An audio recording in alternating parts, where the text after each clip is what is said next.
जी बताइए क्या मामला है। आज यहाँ चीलगढ़ में मौजूद हैं आप लोग, क्या कारण है, क्यों आए हैं? एक्चुअली में पोस्टमार्टम के यहाँ पे इसलिए आना पड़ा कि रात में हमारे गांव के अंदर 5 से 6 झोपड़े थे, जो पतेलों के झोपड़े थे, उसमें आग लग गई।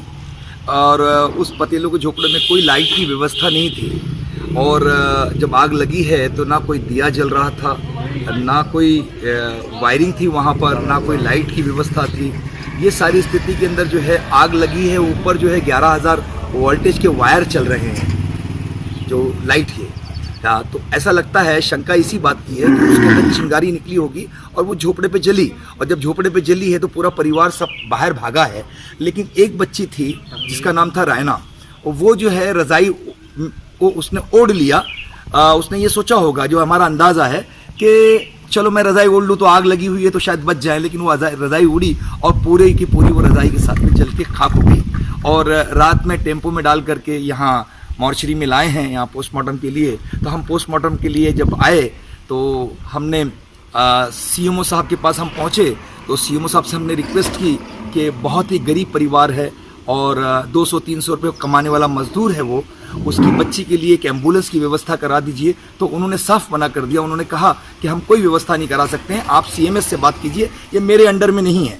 तो मैंने सीएमएस साहब को जब फ़ोन लगाया तो उन्होंने कहा कि ऐसा है कि एम्बुलेंस की व्यवस्था नहीं है, सरकार की तरफ से ऐसा है कि अगर लावारिस कोई है तो उसके लिए एम्बुलेंस चली जाएगी, बाकी जो है हम लोग नहीं भेज सकते हैं। अगर जलालाबाद के लिए ट्रॉमा सेंटर में बात कीजिए, अगर जलालाबाद में कोई पेशेंट वहाँ का कोई अगर कोई जाने वाला है तो एम्बुलेंस साथ में चली जाएगी। बताइए, आज इतना बड़ा प्रदेश है उत्तर प्रदेश, और आज मेडिकल कॉलेज बना हुआ है।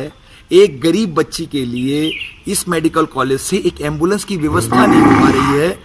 कहते हैं कि एम्बुलेंस है ही नहीं, और है तो वो इमरजेंसी के लिए है। तो बताइए, ऐसी इस दयनीय स्थिति के अंदर मुझे मजबूरी के अंदर अपनी गाड़ी को लाना पड़ा। मैं अपनी कार के अंदर जो है उस बच्ची का शव लेके जा रहा हूँ। तो ये भी तो इमरजेंसी है, किसी की मौत हो जाती है जी, बॉडी जाएगी, तो ये इमरजेंसी नहीं है? नहीं, बिल्कुल बॉडी तो इमरजेंसी है, तो इसके लिए भी मिलना चाहिए। नहीं, मिलना चाहिए। तो वही मैंने दोनों बड़े बड़े अधिकारियों से बात की, लेकिन दोनों ने हमें साफ मना कर दिया।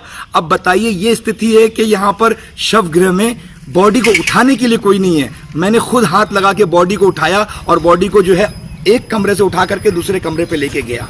मेरे साथ में जो हमारे शरीफ भाई हैं, बबलू भाई हैं, ये सब साथ में लगे तो हम लोग जा करके हमने बॉडी को अंदर पहुंचाया। बताइए, ये दयनीय स्थिति है। महानगर बन चुका है, मेडिकल कॉलेज बन चुका है, लेकिन कर्मचारी नहीं है। ये पोजीशन है। और इससे पहले भी जो है मैंने आवाज़ उठाई है 2019 के अंदर कि यहाँ पर जो है बॉडी का पोस्टमार्टम जो है सुबह सुबह कर दिया जाए, ताकि वो बॉडी को जो है दोपहर तक के जो पोस्टमार्टम हो जाए, और दोपहर के बाद या दोपहर तक 12 बजे तक के 11 बजे तक के पोस्टमार्टम होने के बाद में जो है परिवार लाश को लेके चले जाए और सूरज डूबने से पहले पहले उसका अंतिम संस्कार हो जाए। क्योंकि हिंदू भाइयों के अंदर ये है व्यवस्था कि वो सूरज डूबने से पहले पहले अंतिम संस्कार करते हैं। अब बताइए, मेरी उस अपील को भी जो है मैंने भूख हड़ताल पे मैं बैठा, सीओ साहब भी आए थे और सिटी मजिस्ट्रेट अतुल कुमार साहब भी आए थे। मेरा ज्ञापन लिया उन्होंने कहा ये व्यवस्था हम करवा देंगे, हम मुख्यमंत्री तक आपकी ये बात पहुंचा देंगे। अब बताइए, ये गर्मी का मौसम आ रहा है, हमेशा यही होता है कि यहाँ पोस्टमार्टम के लिए डॉक्टर हैं यहाँ पर आते हैं 2 से 2:30 बजे के आसपास में, और फिर बॉडी मिलती है 4 से 5 बजे के आसपास में। बॉडी को लोग लेकर के अपने घरों पे जाते तब तक के जो है अंधेरा हो जाता है और अंतिम संस्कार नहीं हो पाता है। लाश के साथ में कितना बुरा व्यवहार हो रहा है कि रात भर उसकी लाश को रात भर रखा जाए, फिर दूसरे दिन का इंतजार किया जाए। भीषण गर्मी पड़ती है, गर्मी का मौसम आ रहा है। ऐसी स्थिति के अंदर हमने मांग की थी, हमने 3-4 लेटर दिए थे डीएम साहब से, हम 3-3, 4-4 बार हम मिले थे डीएम साहब से कि हमारी ये व्यवस्था को सुधार दीजिए, ताकि लोग जो है अंतिम संस्कार को जो है सही सिस्टम से कर लें और बॉडी को रात भर ना रखा जाए, उसकी वजह से बॉडी सड़ जाएगी। लेकिन बताइए, कोई व्यवस्था नहीं, कोई सिस्टम नहीं, ना एम्बुलेंस मिल रही है। अब मुझे मजबूरी में अपनी कार के अंदर जो है बॉडी को लेके जाना पड़ रहा है। क्या किया जाए बताइए, ऐसी दयनीय स्थिति है गरीबों के साथ।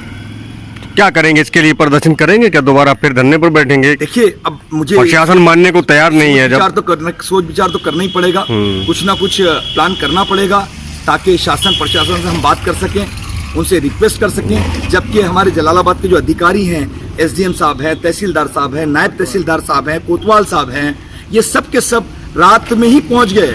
जब घटना घटी है 2 से लेकर 4 बजे के बीच में सारे अधिकारी पहुंचे, सारा पुलिस अमला पहुंचा, तो वहां पर जो है ये सतर्कता दिखाई गई। लेकिन जो मेडिकल का जो सिस्टम है वो सिस्टम में बहुत बड़ा बदलाव लाना पड़ेगा, क्योंकि मेडिकल में वो सुविधाएं नहीं है, सिस्टम्स नहीं बने हुए हैं। तो ऐसी स्थिति के अंदर हम लोगों को कुछ ना कुछ करना पड़ेगा, जागना पड़ेगा, जागरूक होना पड़ेगा। आग जैसे लगी है जो, जी, तो क्या यह क्लियर है कि जो स्पार्किंग से ही आग लगी है? देखिए घर में लाइट थी नहीं, लाइट की कोई व्यवस्था थी नहीं, चिराग जल नहीं रहा था, कोई रोशनी का सिस्टम था नहीं। ऊपर जो है 11,000 वोल्टेज के वायर चल रहे हैं, शॉर्ट सर्किट हुआ होगा और शॉर्ट सर्किट होने के बाद जो है आग लगी है। जब परिवार पूरा बाहर निकला आग लगने के बाद, तो बच्ची को अंदर कैसे छोड़ दिया? क्या है कि आस पड़ोस के लोग पानी डालने लगे, हु हल्ला मचा, सब लोगों ने आवाजें निकालना शुरू कर दी। ऐसी स्थिति के अंदर सब भागे हैं। परिवार ने उस बच्ची पे ध्यान नहीं दे पाया, और परिवार ने जब ध्यान नहीं दे पाया तो ऐसी स्थिति में परिवार समझा कि पूरा परिवार बाहर आ गया है। लेकिन 5 मिनट के बाद फिर होश आया कि बच्ची कहाँ है। तब देखा, तब तक के जो छप्पर जो ऊपर का था वो नीचे गिर गया, और वो आग का पूरा शोला जो है बच्ची के ऊपर गिरा, और बच्ची 100% जल की जगह पे ऑन द स्पॉट मर गई।